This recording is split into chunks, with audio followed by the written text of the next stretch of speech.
Hi everyone, I hope you're all doing really well. So Lucid had a somewhat tough day on the market today as investors faced disappointment due to its slower than anticipated growth trajectory for 2024, which came out in the earnings call. So despite being one of, several emerging EV companies aspiring to somewhat emulate Tesla's success, Lucid's recent financial performance basically failed to meet Wall Street's expectations.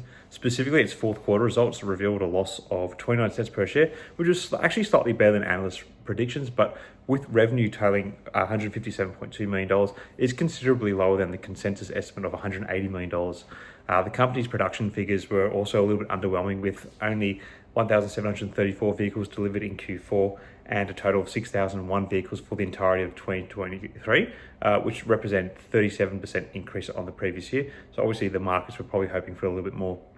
The CEO, Peter Rawlinson, underscored Lucid's commitment to a long-term investment in technology, manufacturing capabilities, and strategic partnerships, positioning the company as, a premier luxury EV brand globally.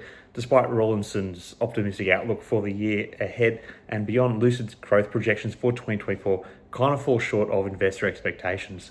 The company's forecasted production of 9,000 vehicles for the year was significantly lower than the 14,000 vehicles that were being projected by Wall Street analysts, and this discrepancy in projections can be attributed to prevailing market conditions, including perceived cooling of demand for EVs, influenced by factors such as obviously the high interest rates and the sort of economic uncertainty we face. And I think this is what we've seen reflected obviously in the stock price today. Anyway, nonetheless, some market analysts maintain a bullish stance on Lucid's future prospects. They argue that the current slowdown in EV demand is likely temporary and attributed to the broader economic factors rather than a fundamental shift in consumer preferences.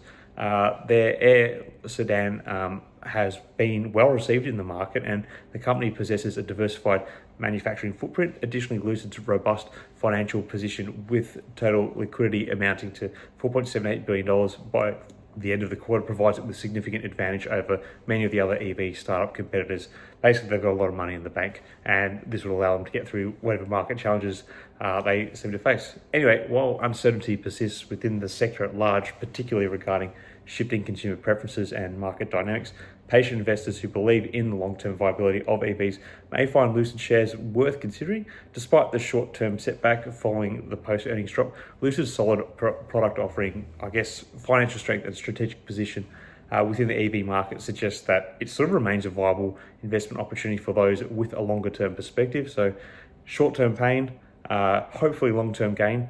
Let me know your thoughts. Is Lucid still, a worth investment today? Is it better value than ever before, or do you think it's one just to pass over at the moment?